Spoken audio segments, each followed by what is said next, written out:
Okay, dito muna tayo sa Department of Social Welfare and Development tungkol po sa pag-alboroto ng Mount Mayon at ano na po ang tulong na naibigay po ng DSWD sa ating mga kababayan hudong apektado ng pag-alboroto. ASEC Irene Dumlao, makakausap natin. ASEC Dumlao, ma'am, magandang umaga. This is Aljo Bendijo, RMN Manila, DZXL 558. Magandang umaga, Aljo. Magandang umaga din po sa lahat ng sumusubaybay ng inyong programa. Opo, ma'am, nakaitinas na po sa Alert Level 3 ang Mount Mayon ng FIVOX at nagkakaroon na po ng mga evacuations doon sa 6 kilometer permanent danger zone. Ano na po ang tulong na ibigay na DSWD sa ating mga apektadong mga Bicolano? Well, Aljo, ang Department of Social Welfare and Development ay naka-alerto rin dahil nga sa banta ng Bulkang Mayon. Sa katunayan nga po, meron tayong mga preposition goods nasa mahigit 111,000 family food packs, nasa mahigit 16,500 din yung ating mga ready-to-eat food boxes, at nasa mahigit 15,000 yung mga non-food items na naka-preposition sa mga warehouses natin dyan sa Field Office 5. And nagbigay rin po ng kautusan si Secretary Rex Gatchalian na dagdagan pa po natin yung ating mga preposition goods, around 100,000 ang ipapala pa natin to augment these goods that we have already prepositioned.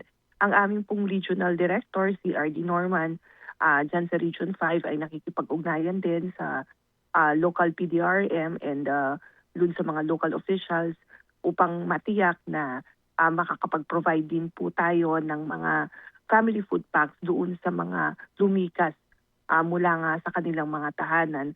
At magkakaroon ng arrangement hinggil sa distribution ng mga family food packs. So mauuna yung local government unit and then DSWD will come in to augment their resources. Basta kami sa DSWD, Aljo, meron kaming sapat na resources na nakapreposition nga po sa aming mga warehouses. Very good po. Okay. Segue ko lang ito sa biglang segue muna tayo dito, ASEC, sa mga issue po ng guarantee letters. Marami ho talagang gustong humingi ng tulong at na silang pumila sa mga kilala nilang mga politiko. Ano po ang panuntunan nito pong guarantee letters for medical burial aid? ASEC? Aljo, for this year, nag-resume na ang DSWD sa pag-issue ng guarantee letters para sa mga kababayan natin na in crisis at nangangailangan ng assistance. Ang gagawin lamang po nila ay magtutungo sa mga opisina ng DSWD. Sa amin lamang pong mga tanggapan, magsasubmit ng mga ukulang dokumento, halimbawa po medical certificate or burial certificate, and other relevant documents. Sila i-interviewin ng aming social worker, mangangalap po kami ng karagdagang impormasyon, magkakaroon ng assessment, and from there, the assistance will be provided through the issuance nga po of a guarantee letter. Yung guarantee letter, pipirmahan po yan ng DSWD. It is addressed to the service provider na nagsasabi na DSWD na po ang magbabayad doon sa bill na nakalagay doon sa dokumento na isinumiti sa amin. So ganun po ang pamamaraan ng pagtulong ng DSWD sa pamamagitan ng guarantee letter. You just go to our offices. No need na ba sa kanilang pumunta sa mga opisina ng mga politiko? Hindi po yun requirement, Sir Aljo. Hindi po yan isa doon sa mga kinakailangan na isumite ng mga dokumento. Wala pong referral from anyone ang hinihingi para po ma-process yung tulong mula sa DSWD. Okay, so sa lahat ng mga opisina po ito ng DSWD, sila po tutungo? Ang mga kababayan natin? Opo. Yeah, that's correct. It's either sa field offices po namin, meron kaming crisis intervention division, meron din po kaming mga satellite offices, meron din po yung mga crisis intervention units, and kung sa central office naman po, matatagpuan ito sa Commonwealth, along Commonwealth. It's Paragon Building along Commonwealth Avenue. How about itong issuance po ng direct cash sa ilalim po ng AX program?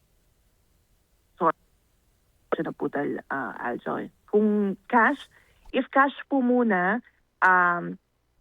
pansamantala lang po natin na itinitigil yung pagbibigay ng outright cash. Kasi pag outright cash, that's below 10,000 pesos. Ano po? Okay. Yung outright cash kasi, once we receive the GA and ma-issue sa atin po yung mga SARO, that's the time that we could resume with the distribution of cash or distribution of AIX through the modality of outright cash. Doon lang po tayo makakapag-resume. It's a process kasi bagong taon, kakapirma lang po ng GA and then kinakailangan lang po namin mga dokumento para magkaroon po tayo ng cash. Okay, pero itong guarantee letters tuloy-tuloy. That's correct. Nag-resume na po tayo. Dahil kung matatandaan, noong pong last 2 weeks or last 3 weeks of December, pansamantala rin natin na itinigil yan, Aljo, sapagkat kinakailangan natin na isettle naman yung ating mga obligations dun sa mga service providers. But again, it's a normal process sapagkat before the end of the accounting period o accounting year, talagang inaayos po natin lahat ng ating mga dokumento, lahat ng ating mga vouchers, yung mga statement of accounts, settle po natin. But since it's a new book now that we've opened for 2026, nakapag-resume na rin po tayo. Yung guarantee letters ho ba na nanggaling sa ating mga kababayang nagkasakit o ang kanila po mga kamag-anak ay may sakit, how about kung nasa pribadong ospital? Kasi Aljo, meron tayong mga partners, mga service providers na may memorandum of agreement with the DSWD. Kaya ino-honor po yung guarantee letter. So ibig sabihin, kahit na public or private hospital po iyan, basta meron tayong agreement with them, natatanggap sila ng guarantee letter from the DSWD, okay na po iyon. Kasi yung guarantee letter, yan lamang po ay patunay na ang DSWD ang magsisettle nga po sa service provider noong pong outstanding bill ng client po natin. Magkano ho limit, ma'am, ng babayarin nila sa ospital na babayaran ho ng DSWD? Well, that's subject to the assessment of the social worker. Kasi depende po yun dun sa dokumento na isinumiti sa amin. Tinitingnan din namin kung magkano yung nakalagay dun sa statement of account. Less, of course, yung mga deductibles like PhilHealth or senior citizen discount and so many others. And then, ini-interview po ng aming pong social worker yung client kasi inaalam po kung meron bang mga external resources, may iba pa bang mga support services, may iba pa bang mapagkukuhanan o mapaghihingian ng tulong. And from there, doon po nagde-decide yung social worker kung magkano yung pong ilalagay doon sa guarantee letter. Okay. Mga ilang araw ho yan ang proseso po niyan, ASEC? Kapag kumpleto po lahat ng mga dokumento, Aljo, within a day, pwede nang pwede na yung matapos. But the maximum processing period is 3 days. Okay, balikan ko lang po itong AIX, Assistance to Individuals in Crisis Situation Program o itong ayuda.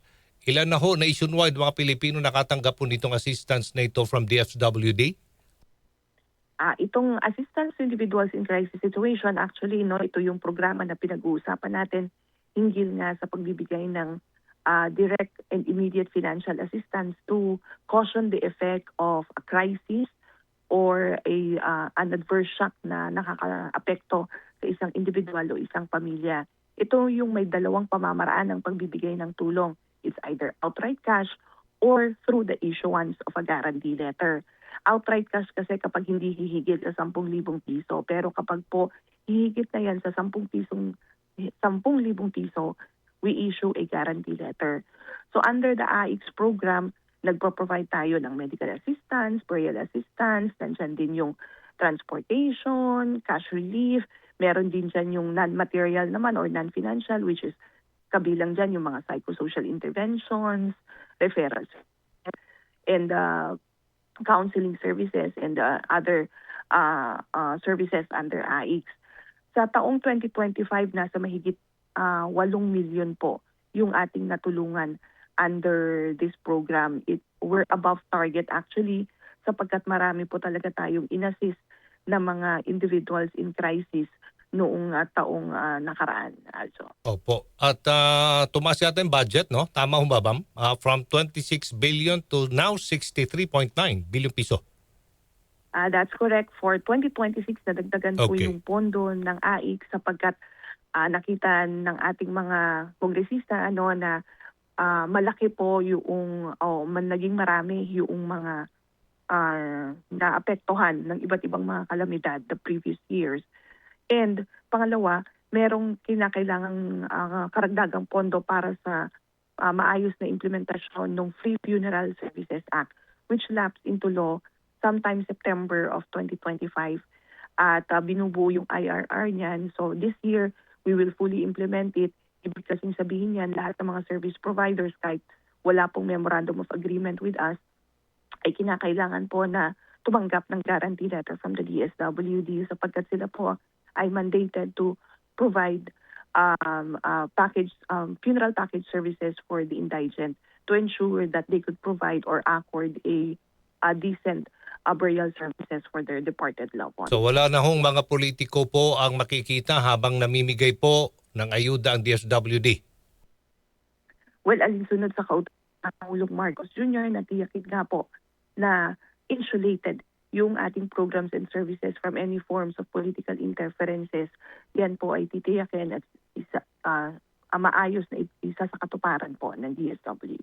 Kasi may mga kritiko ang nagsasabi, they describe it as a soft pork barrel. Reaksyon niyo po? Well, ito po ay diretsong tulong na ipinapaabot natin sa ating pong mga kababayan. Dumadaan po ito sa masusing assessment ng ating pong mga social workers to ensure that only those eligible for the assistance receive it. Tinitiyak po natin na maayos yung proseso at of course, meron pong sinusunod na panuntunan. Maraming salamat, Assistant Secretary Irene Dumlao ng DSWD. Good morning, ma'am. Maraming salamat din. Magandang umaga.